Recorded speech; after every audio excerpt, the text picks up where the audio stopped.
Hello students, welcome back to my channel learn with Seema ma'am. তোমরা যারা ক্যালকাটা ইউনিভার্সিটির আন্ডারে বিএ ফোর্থ সেমিস্টারের স্টুডেন্টসরা রয়েছে এবং তোমাদের হিস্ট্রি অনার্স রয়েছে, আজকের ক্লাসটা তোমাদের সকলের জন্য অত্যন্ত গুরুত্বপূর্ণ। আমি আজ তোমাদের ফোর্থ সেমিস্টারদের হিস্ট্রি অনার্সের ডিএসসিসি 7 পেপারের কিন্তু সমস্ত সাজেশনগুলো শেয়ার করব। 20 মার্কস এবং 5 মার্কসের কিন্তু প্রত্যেকটা ইম্পর্টেন্ট প্রশ্ন নিয়ে আজকে আমি আলোচনা করব। সো তোমরা বুঝতেই পারছো আজকের ভিডিওটা কিন্তু খুব গুরুত্বপূর্ণ। সো একদম স্কিপ না করে সম্পূর্ণ দেখো, তাহলে কিন্তু তোমরা বুঝতে পারবে ডিএসসিসি 7 পেপারে কোন প্রশ্নগুলো তোমাদের জন্য কিন্তু ইম্পর্টেন্ট। তোমরা যেমনটা জানো, ফোর্থ সেমিস্টারে তোমাদের হিস্ট্রি অনার্সে 4টে পেপার রয়েছে। ডিএসসিসি 5, 6, 7, 8, 5 এবং 6-এর কিন্তু ইতিমধ্যে আমি সমস্ত সাজেশন আলোচনা করে দিয়েছি 20 মার্কস 5 মার্কসের।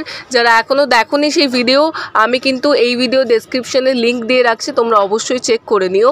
সেখানে কিন্তু ডিএসসিসি 5 এবং 6-এর 20 মার্কস এবং 5 মার্কসের সমস্ত ইম্পর্টেন্ট প্রশ্ন নিয়ে আলোচনা করা রয়েছে।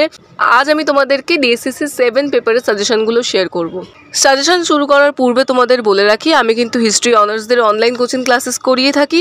সো ফোর্থ সেমিস্টারে যারা আমার কাছে হিস্ট্রি অনার্স নিয়ে পড়বে ভাবছো, তারা কিন্তু সরাসরি আমার সাথে যোগাযোগ করে নিতে পারো। মাই কন্ট্যাক্ট নাম্বার ইজ 9163713838। এই নম্বরে কিন্তু যোগাযোগ করে তোমরা অনলাইন ক্লাসে জয়েন করতে পারো। তোমাদের জন্য দুটো ফ্রি ক্লাসেরও ব্যবস্থা করা রয়েছে। যারা আমার কাছে পড়বে ভাবছো, তারা কিন্তু সেই ক্লাসগুলো অ্যাটেন্ড করে দেখতে পারো। চলে আসছি দেখো আজকের 20 মার্কসের সাজেশনগুলোতে। ওকে, প্রথমে আমি মার্কস 20-র প্রশ্নগুলো দিচ্ছি। দেখো, ফার্স্ট প্রশ্ন যেটা রয়েছে, ভেরি ভেরি ইম্পর্টেন্ট প্রশ্ন। দিল্লির সুলতানি সাম্রাজ্যের বিস্তারে আলাউদ্দিন খলজির ভূমিকা আলোচনা করো। মোস্ট ইম্পর্টেন্ট প্রশ্ন কিন্তু এবারের জন্য, একদম 4 মার্ক, খুব ভালো করে তৈরি করবে। প্রথমের প্রশ্নটা কিন্তু এবারের পরীক্ষায় আসার খুব চান্স রয়েছে। সেকেন্ডে রয়েছে দেখো, দিল্লির সুলতানি রাজনৈতিক সংহতি বিধানে ইলতুৎমিশের অবদান মূল্যায়ন করো। এই প্রশ্নটাও কিন্তু ভীষণ একটা ইম্পর্টেন্ট প্রশ্ন। 3 নম্বরে রয়েছে কি দেখো, মধ্যযুগে সামাজিক ও সাংস্কৃতিক ইতিহাসে ভক্তি আন্দোলনের গুরুত্ব কী ছিল? এই আন্দোলনে কবির, নানক ও শ্রী চৈতন্যদেবের ভূমিকা লেখো। এই প্রশ্নও কিন্তু তোমাদের পরীক্ষার জন্য ইম্পর্টেন্ট। 4 নম্বরে চলে আসছি দেখো, ইলতুৎমিশ থেকে আলাউদ্দিন খলজি পর্যন্ত সুলতানি নরপতিত্বের আদর্শ আলোচনা করো। এই প্রশ্ন যদি না আসে তাহলে কিন্তু তোমাদের আসবে এই 5 নম্বরের প্রশ্নটা, দিল্লি সুলতানিকে কি ধর্মীয় রাষ্ট্র হিসাবে চিহ্নিত করা যায়? ঠিক আছে, এটা কিন্তু 4 এবং 5 হচ্ছে তোমাদের প্রশ্ন। 6 নম্বরে দেখো, তুমি কি মনে করো যে বিজয়নগর ও বাহুমনি রাজ্যের সংঘাতের পেছনে প্রধান বিষয় ছিল ধর্ম? এটাও কিন্তু খুব গুরুত্বপূর্ণ। এবং 7 যে প্রশ্নটা রয়েছে, বিদেশি পর্যটকদের রচনা অবলম্বনে বিজয়নগর রাজ্যের বর্ণনা করো। এই 7টা প্রশ্ন তোমরা কিন্তু সবার প্রথমে খুব ভালো করে তৈরি করবে। এখান থেকেই কিন্তু তোমরা 3টে প্রশ্ন কমন পেয়ে যাবে। প্রথম 7টা প্রশ্ন ডিএসসিসি 7 পেপারের জন্য ভেরি ভেরি ইম্পর্টেন্ট। তোমরা কিন্তু এই 7টা প্রশ্ন সবার প্রথমে 20 মার্কসের জন্য শুরু করবে। এবার যদি প্রশ্নপত্র হার্ড হয়ে থাকে তখন কিন্তু তোমাদের সাপোর্টিং প্রশ্ন থেকে আসবে। তো এবার দেখো, কিছু সাপোর্টিং কোয়েশ্চেন রেখেছি। গিয়াসউদ্দিন বলবন কিভাবে দিল্লি সুলতানিকে সুদৃঢ় করেছিল? নেক্সট রয়েছে নাম্বার 9-এ, ফিরোজ শাহ তুগলকের জনকল্যাণমূলক কার্যাবলী লেখো। তোমাদেরকে যেমনটা বললাম, প্রথম 7টা প্রশ্ন কিন্তু তোমরা খুব ভালো করে তৈরি করবে। যদি প্রশ্নপত্র হার্ড হয় তখন কিন্তু তোমাদের এই সাপোর্টিং প্রশ্নগুলো থেকে আসবে। নেক্সট দেখো, সুলতানি স্থাপত্যরীতির টিকা লেখো। এবং লাস্ট কোয়েশ্চেন রয়েছে 20 মার্কসের, সুলতানি যুগে ভারতে সুফিবাদের প্রসার কিভাবে হয়েছিল। তাহলে এই গেল হচ্ছে তোমাদের 20 মার্কসের সাজেশন। তোমাদেরকে যেমনটা বললাম, প্রথম 7টা প্রশ্ন খুব ভালো করে তৈরি করবে, তারপর যে সাপোর্টিং প্রশ্নগুলো দিয়েছে সেগুলো কিন্তু পড়বে। ঠিক আছে, সাজেশন বুঝতে যদি কোনো অসুবিধা হয় তোমরা অবশ্যই আমাকে কমেন্ট সেকশনে জিজ্ঞেস করতে পারো, আমি কিন্তু তোমাদের ডাউটসগুলো ক্লিয়ার করে দেবো। এবার তোমাদের মার্কস 5 আলোচনা করার আগে তোমাদের আমি আবারও রিপিট করে দিই, আমি কিন্তু হিস্ট্রি অনার্সদের অনলাইন কোচিং ক্লাসেস করিয়ে থাকি। সো ফোর্থ সেমিস্টারে যে সমস্ত স্টুডেন্টসরা আমার কাছে পড়বে ভাবছো, তারা কিন্তু সরাসরি আমার সাথে যোগাযোগ করে নিতে পারো।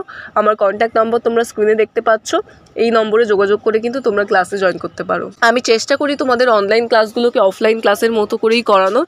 সো তোমাদের জন্য কিন্তু দুটো ফ্রি ক্লাসেরও ব্যবস্থা করা রয়েছে। যারা আমার কাছে পড়বে ভাবছো তারা কিন্তু সেই ক্লাসগুলো অ্যাটেন্ড করে দেখতে পারো। এবং তোমাদেরকে যেমন যেমনটা বললাম প্রত্যেকটা প্রশ্ন কিন্তু ধরে ধরে বুঝিয়ে দেওয়া থেকে শুরু করে লিখিয়ে দেওয়া সমস্ত কিছু আমি করে থাকি আমার ক্লাসে।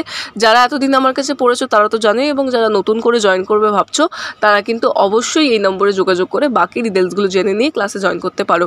তোমাদের সিলেবাস কিন্তু অনেকটাই হিউজ, সো যারা যারা পড়বে ভাবছো তারা কিন্তু একটু তাড়াতাড়ি ক্লাসে জয়েন করো। ওকে, চলে আসছি মার্কস 5-এর সাজেশনে। দেখো তোমাদের ফার্স্ট যে প্রশ্ন রয়েছে, বাংলার স্বাধীন সুলতানি প্রতিষ্ঠা রূপে শামসুদ্দিন ইলিয়াস শাহের ভূমিকা মূল্যায়ন করো। ভেরি ভেরি ইম্পর্টেন্ট ফার্স্ট প্রশ্ন, মানে বুঝতে পারছো মারাত্মক চান্স রয়েছে কিন্তু তোমাদের এই প্রশ্নটা পরীক্ষায়। এইবারের পরীক্ষার জন্য কিন্তু এই প্রশ্নটার মারাত্মক চান্স। সো ফার্স্ট প্রশ্ন কিন্তু খুব ভালো করে তৈরি করবে। আর তোমাদের দেখো আর একটা প্রশ্ন দিয়েছি, সেকেন্ড কোয়েশ্চেন দেখো, হুসেন শাহের আমলে বাংলার সাংস্কৃতিক বিকাশ বিবৃত করো। এই প্রশ্নটাও কিন্তু খুব ইম্পর্টেন্ট একটা প্রশ্ন, খুব ভালো করে তৈরি করবে। নেক্সট চলে আসছি নাম্বার 3, দিল্লির সুলতানদের সঙ্গে খলিফাদের সম্পর্ক লেখো। এই প্রশ্নটা যদি না আসে তখন কিন্তু দেখো তোমাদের আর একটা প্রশ্ন আমি দিয়েছি, দিল্লির সুলতানদের সঙ্গে অভিজাতদের সম্পর্ক লেখো। এই প্রশ্নটা যদি না আসে তখন কিন্তু অরের প্রশ্নটা আসবে। সো তোমরা দুটোই খুব ভালো করে তৈরি করবে। যে প্রথম 4টে প্রশ্ন দিলাম খুব খুব গুরুত্বপূর্ণ তোমাদের পরীক্ষার জন্য, খুব ভালো করে কিন্তু তৈরি করবে। 4 নম্বরে দেখো, মোহাম্মদ বিন তুগলক কেন রাজধানী স্থানান্তর করেন এবং তা কেন ব্যর্থ হয়। নেক্সট চলে আসছে নাম্বার 5, সুলতানি সাম্রাজ্যের পতনে ফিরোজ শাহ তুগলক কতটা দায়ী ছিল। ঠিক আছে, এই প্রশ্নও কিন্তু ইম্পর্টেন্ট। 6 দেখো, আলাউদ্দিন খলজির বাজার দর নিয়ন্ত্রণ টিকা লেখো। এই প্রথম 6টা প্রশ্ন তোমরা কিন্তু খুব ভালো করে তৈরি করবে। এগুলো হচ্ছে ফার্স্ট চয়েস প্রশ্ন, এখান থেকেই কিন্তু তোমরা 3টে কমন পেয়ে যাবে। যদি কোয়েশ্চেন পেপার হার্ড হয় তার জন্য কিন্তু কিছু তোমাদেরকে সাপোর্টিং এবং এক্সট্রা প্রশ্ন পড়তে হবে, যেগুলো আমি আলোচনা করছি। কিন্তু তোমরা সবার প্রথমে এই 6টা প্রশ্ন আগে ভালো করে তৈরি করবে, তারপর তোমরা সাপোর্টিং এবং এক্সট্রা পড়বে। ঠিক আছে, এবার দেখো তোমাদের সাপোর্টিংয়ে যে প্রশ্নগুলো রয়েছে, নাম্বার 7, মুক্তি বা ইকতাদার কাদের বলা হয়, সুলতানি রাষ্ট্রে এদের ভূমিকা লেখো। 8 নম্বরে রয়েছে সুলতানি যুগে ইতিহাস নির্মাণে বারুণী রচনার গুরুত্ব। নেক্সট রয়েছে দেখো নাম্বার 9, সুফি সিলসিলার উপর টিকা লেখো। তাহলে এই গেল হচ্ছে তোমাদের সাপোর্টিং প্রশ্ন, এবং এক্সট্রা কিছু প্রশ্ন রয়েছে যেগুলো তোমরা কিন্তু পড়বে। দেখো 10 নম্বরে সুলতানি যুগে কৃষকদের অর্থনৈতিক অবস্থা কেমন ছিল। 11 নম্বরে সুলতানি যুগে কারখানা ব্যবস্থার টিকা লেখো। তোমাদেরকে আমি নেক্সট কোয়েশ্চেনে যাওয়ার আগে আরেকবার রিপিট করে দিচ্ছি, আমি কিন্তু হিস্ট্রি অনার্স পড়িয়ে থাকি। 4th সেমিস্টারে যে সমস্ত স্টুডেন্টসরা আমার কাছে পড়বে ভাবছো তারা কিন্তু সরাসরি আমার সাথে যোগাযোগ করে নিতে পারো। মাই কন্ট্যাক্ট নাম্বার ইজ 9163713838। এই নম্বরে যোগাযোগ করে তোমরা কিন্তু ক্লাসে জয়েন করতে পারো। তোমাদের ক্লাসগুলো অনলাইনে গুগল মিটে হয়ে থাকে। আমি কিন্তু অনলাইন ক্লাসগুলোকে অফলাইন ক্লাসের মতো করেই করানোর চেষ্টা করি, এবং প্রত্যেকটা প্রশ্ন কিন্তু ধরে ধরে লিখিয়ে দেওয়া থেকে শুরু করে বুঝিয়ে দেওয়া সমস্ত কিছু করে থাকি। যারা এতদিন পড়েছো জানোই, এবং যারা নতুন করে ক্লাসে জয়েন করবে ভাবছো তাদের জন্যই আমি কিন্তু রিপিট করলাম। তোমাদের কিন্তু 4th সেমিস্টারের সিলেবাস অনেকটাই হিউজ। সো যারা যারা পড়বে ভাবছো তারা কিন্তু এখনই জয়েন করো, তাহলে কিন্তু সময়ের মধ্যে আমি তোমাদের সিলেবাস কভার করে দিতে পারবো। সো তোমাদেরকে যেমনটা বললাম, স্ক্রিনে তোমরা নাম্বার দেখতে পাচ্ছ, এই নম্বরে যোগাযোগ করে বাকি ডিটেলসগুলো জেনে নিতে পারো।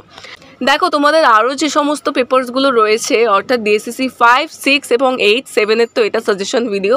সো সেই পেপারগুলোরও কিন্তু সাজেশন আমি অন্যান্য ভিডিওর মাধ্যমে তোমাদের সাথে শেয়ার করেছি। যারা এখনও সেই ভিডিওগুলো দেখোনি, আমি এই ভিডিওর ডেসক্রিপশনে লিঙ্ক শেয়ার করে দিচ্ছি, তোমরা কিন্তু অবশ্যই সেই ভিডিওগুলো চেক করে নিও। ঠিক আছে, চলে আসছি দেখো তোমাদের নেক্সট প্রশ্ন নাম্বার 12, সুলতানি যুগে সেচ ব্যবস্থার টিকা লেখো, এবং 13 হলো খলজি বিপ্লব বলতে কি বোঝো।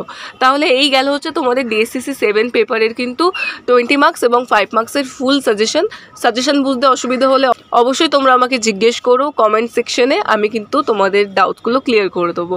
এবং তোমাদের যেমনটা বললাম, হিস্ট্রি অনার্স যারা আমার কাছে পড়বে ভাবছো তারা সরাসরি আমার সাথে যোগাযোগ করে নিতে পারো। কন্ট্যাক্ট নাম্বার ডেসক্রিপশনে পেয়ে যাবে, প্লাস দেখো স্ক্রিনেও আমি দিয়ে দিচ্ছি।